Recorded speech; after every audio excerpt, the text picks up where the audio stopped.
شروع اللہ کے نام سے جو بڑا مہربان اور نہایت رحم کرنے والا ہے۔ ایک دن حضرت علی رضی اللہ تعالیٰ عنہ حضرت ثابت رضی اللہ تعالیٰ عنہ کے گھر بیٹھے تھے۔ اسی دن ایک قافلہ مکہ مکرمہ میں جانا تھا۔ حضرت ثابت اس قافلے کے ساتھ جانا چاہتے تھے۔ حضرت ثابت نے حضرت مولا علی سے اجازت طلب کی کہ میں بھی قافلے کے ساتھ جانا چاہتا ہوں۔ کچھ دیر کے بعد قافلے کا سردار بھی الوداع کہنے کے لیے حضرت علی کے پاس تشریف لے آیا۔ حضرت علی شیر خدا نے قافلے کے سردار کو سفارش کی کہ آپ حضرت ثابت کو بھی ساتھ لے جائیں۔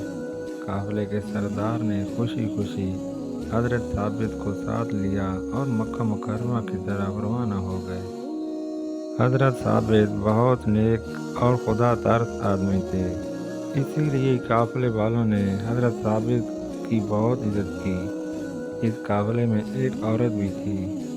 اس نے جب حضرت ثابت کی خوبصورتی کو دیکھا تو وہ حضرت ثابت پر فدا ہو گئی۔ عورت نے موقع پا کر اپنے آپ کو حضرت ثابت کے سامنے پیش کر دیا، لیکن حضرت ثابت نے اس عورت کی طرف کوئی توجہ نہ دی۔ عورت نے حضرت ثابت سے کہا کہ اگر تم نے میرے ساتھ بدکاری نہ کی تو میں سارے قافلے والوں کو بتاؤں گی کہ حضرت ثابت نے میرے ساتھ زبردستی کی ہے۔ یہ کہہ کر وہ اپنے کپڑے پھاڑنے لگی۔ حضرت ثابت اس عورت کی باتوں میں نہ آئے۔ حضرت ثابت نے فرمایا کہ میرا رب کریم ہے، وہ سب کچھ دیکھ رہا ہے، میرا رب انصاف کرنے والا ہے۔ وہ عورت جہاں سے ناکام ہو کر ایک غلام کے پاس گئی، وہاں جا کر اس کے ساتھ بدکاری کر کے اپنی ہوس مٹا لی۔ جب عورت کا عمل ٹھہر گیا تو اس نے سوچا کہ یہ موقع بہت بہتر ہے ثابت کو ذلیل کرنے کا۔ ایک رات عورت نے موقع پا کر حضرت ثابت کی صندوق میں اس عورت نے اپنے زیور چھپا دیے۔ جب صبح ہوئی تو اس عورت نے قافلے میں شور مچا دیا کہ رات کو میرے سارے زیورات چوری ہو گئے ہیں۔ قافلے کے سردار نے حضرت ثابت کے علاوہ سارے قافلے والوں کی تلاشی لی، لیکن کسی سے بھی اس عورت کے زیورات برآمد نہ ہوئی۔ اس عورت نے اصرار کیا کہ حضرت ثابت کے سامان کی بھی تلاشی لی جائے۔ مجھے پورا یقین ہے کہ میرا سامان حضرت ثابت کے سامان سے برآمد ہو جائے گا۔ جب قافلے کے سردار نے حضرت ثابت کے سامان کی تلاشی لی تو اس عورت کے زیورات حضرت ثابت کی صندوق سے مل گئے۔ عورت نے حضرت ثابت پر الزام لگایا کہ میرے زیورات اس نے چوری کیے ہیں، اور ایک رات ثابت نے موقع پا کر میرے ساتھ زبردستی بھی کی تھی، جس کا بچہ میرے پیٹ میں ہے۔ قافلے کا سردار عورت کی یہ بات سن کر بہت حیران ہوا۔ اس نے حضرت ثابت کو قید کر کے مسلمانوں کے خلیفہ حضرت عمر کے پاس بھیج دیا۔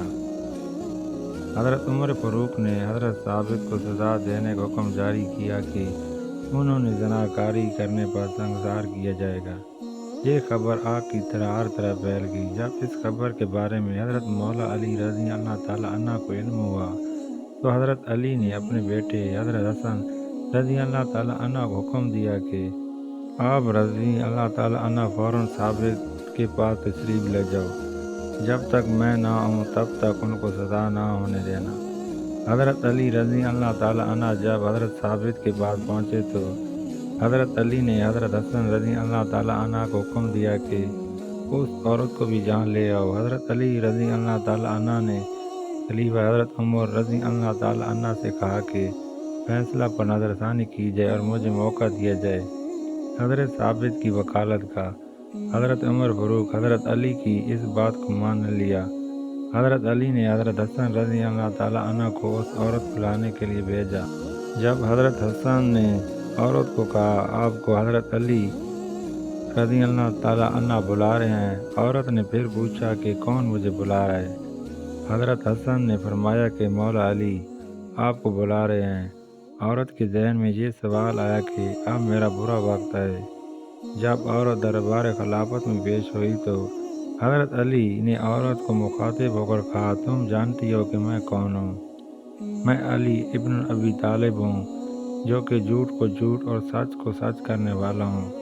مجھ کو سچ سچ بتاؤ کہ اصل واقعہ کیا ہے، یہ حمل کس کا ہے؟ عورت نے بڑے اطمینان سے کہا، سب کے سامنے ثابت کی چوری ثابت ہوئی اور اس نے میرے ساتھ زنا بھی کیا۔ حضرت علی نے دیکھا کہ عورت مسلسل جھوٹ بول رہی ہے۔ حضرت علی نے حضرت حسن سے فرمایا کہ گھر میں جو کپڑے کا ٹکڑا اور آسا پڑا ہوا ہے فوراً جاؤ اور لے کر آؤ۔ حضرت حسن گھر گئے اور مطلوبہ سامان لے کر حضرت علی کے پاس آئے۔ حضرت علی نے عورت سے فرمایا کہ سیدھی لیٹ جاؤ۔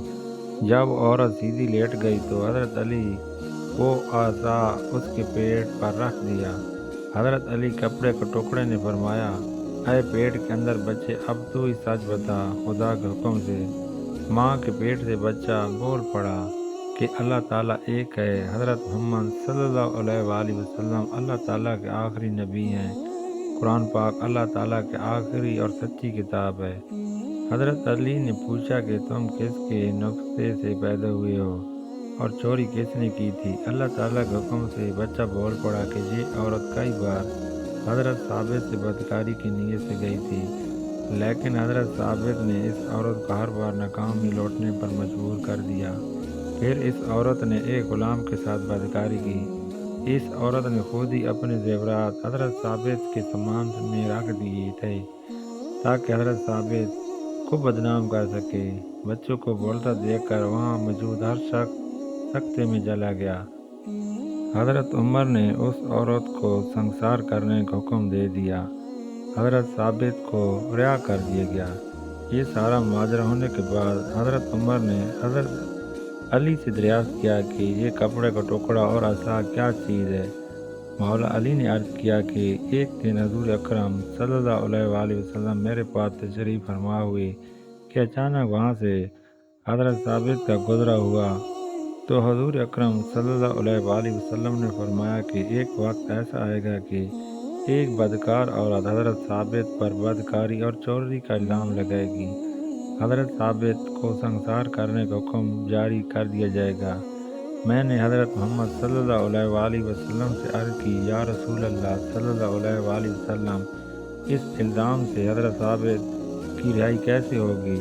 رسول اللہ صلی اللہ علیہ وآلہ وسلم نے مجھے کہا، یہ ایک کپڑے کا ٹکڑا اور عصا لے لو۔ جب یہ موقع پیش ہے تو یہ کپڑے کا ٹکڑا اور عصا اس عورت کے پیٹ پر باندھ دینا۔ اللہ تعالیٰ کے حکم سے پیٹ کے اندر جو بچہ ہوگا وہ حضرت ثابت علیہ السلام کی سچائی کی گواہی دے گا۔